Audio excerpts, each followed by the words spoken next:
opinion, there's no touristy places. They're just bad travelers. And if you come to Venice, I think you owe it to yourself and to this magical place to get up early in the morning and see Venice in its true state, in this magical light as the fishermen are going out in absolute peace and quiet.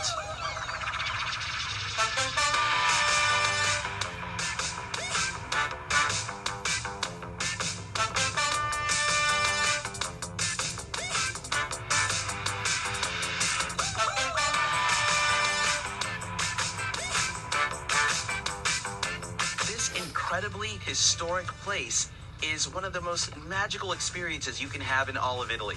So today, I'm going to give you the formula of how to have the next best trip of your life right here in Venice.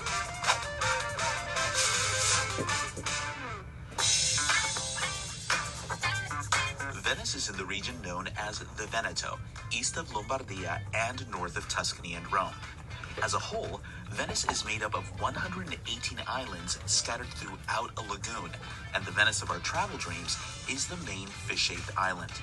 Most visitors don't explore outside of this island, but Murano and Burano are two of the most popular islands and make for a really great day trip. I don't have time to cover that on this episode, but check out our tours of Murano and Burano and stay tuned for an upcoming separate video. In 2023, the city of Venice will start to impose a special €3 tax for travelers arriving by car, bus, train, or cruise ship. For those travelers staying the night, they will be exempt from this tax as it will be covered by accommodation. How and when this tax will be imposed still yet remains to be seen.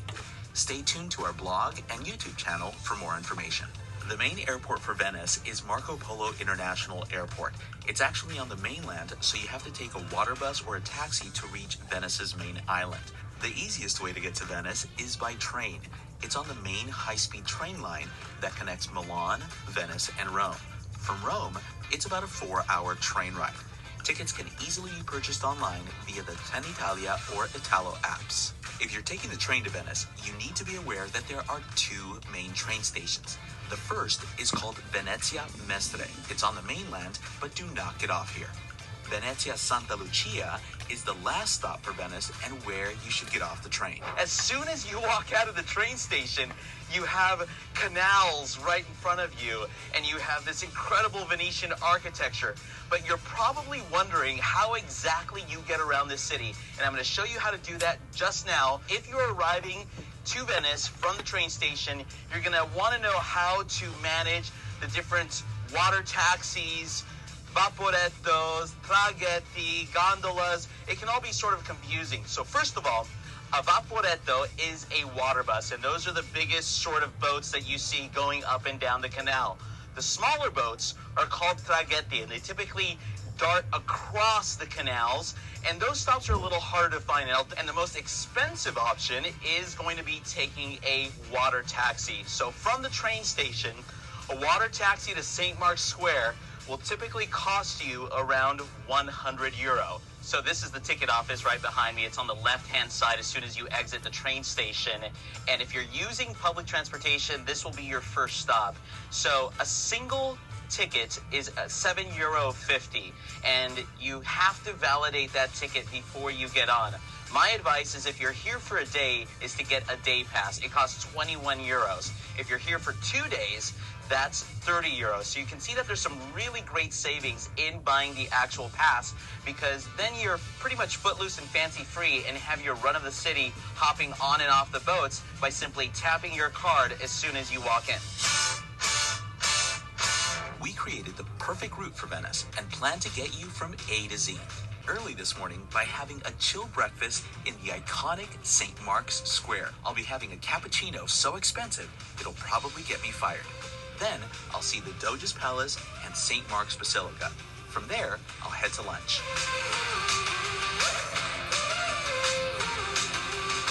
Cafe Florian is one of the most historic cafes in all of Venice, dating back from 1720. You're going to pay a whopping 10 to 15 euros for a cappuccino, but what you get for it is incredible views of St. Mark's Square and St. Mark's Basilica, and a full-on orchestra that's about to play right behind me. Here's the most expensive cappuccino on earth.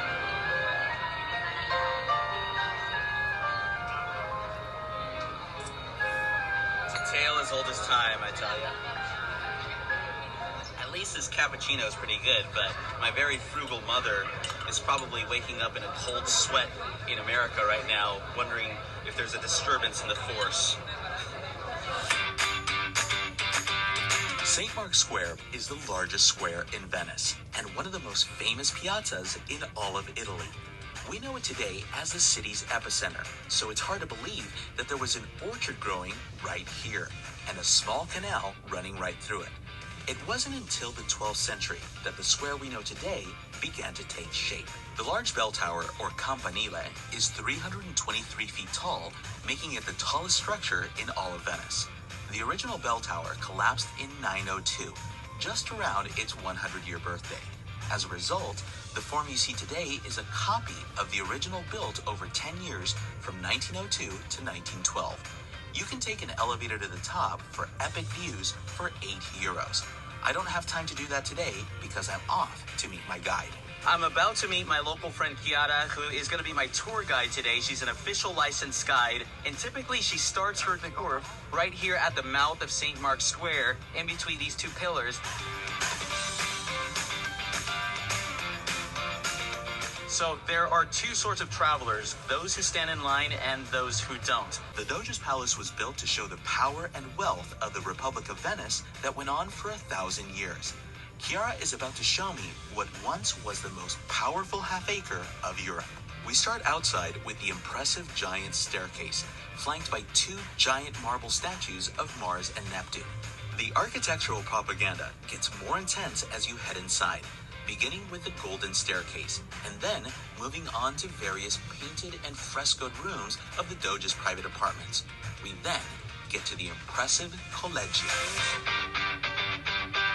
So Chiara was just telling me that this room is the full college, and it's where the Doge and the rest of his counselors would meet foreign dignitaries. So this is the most important room in the whole Doge's Palace, right? The Great Council Chamber. The Great Council's Chamber. And you were saying earlier that this is an original Tintoretto behind us, right? Yes, sir. Wow. Venice was known as the most serene republic, and this was the most important room in the whole country. The Doge would sit underneath this impressive Tintoretto painting and preside over the nobles that were gathered here. Almost 3,000 people could fit in this room. This gilded hall was also the place where the Doge was elected. Views of Venice from the prison bridge.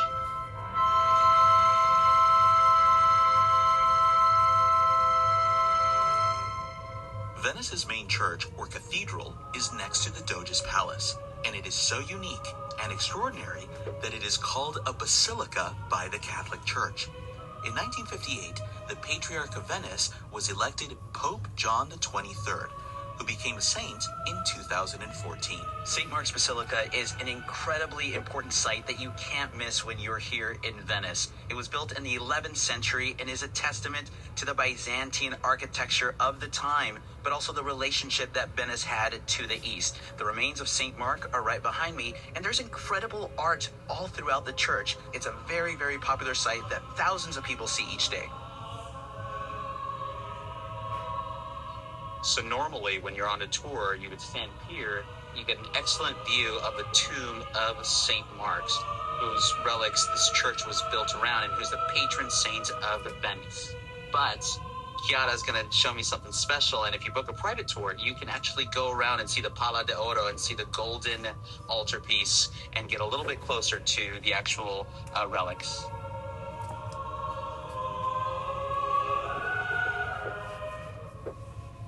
Remember, admission to the church is free. It's all the extra things that you need tickets for. My tour allows me to skip the line, comes with a passionate guide, and allows me to get up close to cool things like the altar, and includes admission to the museum, which is upstairs. The gondola that I'm on costs about 40,000 euros. It's about 5 years old, and you can see a lot of the detail of the craftsmanship and that, you know, iconic black paint with the sort of the gold touches everywhere. You know, the only thing worse than being alone on a gondola is being a third wheel on a gondola. At least I have Josh, you know, but for a third wheel, I don't know.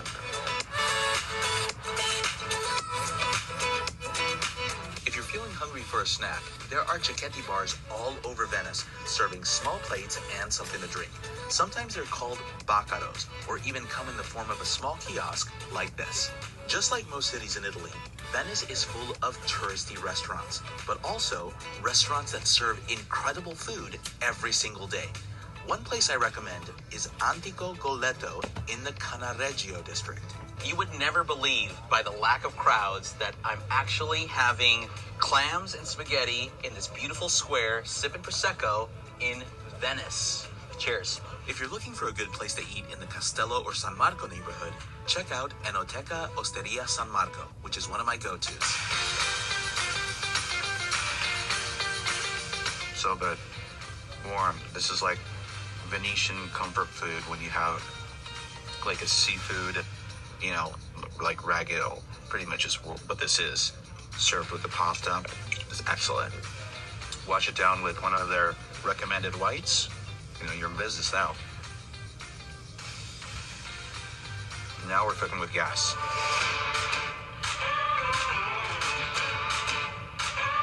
So my phone is about to die, so I'm gonna go old school and follow the famous Venetian yellow signs back to the San Marco Castello neighborhood. The nightlife in Venice is pretty low-key, and the struggle is real to find proper nightlife here. One place that fires on all cylinders is the Bra Bar. The decor is pretty unique. The handcrafted drinks are made by expert mixologists, and the service is super friendly, which in the end makes this a pretty fun place to hang out.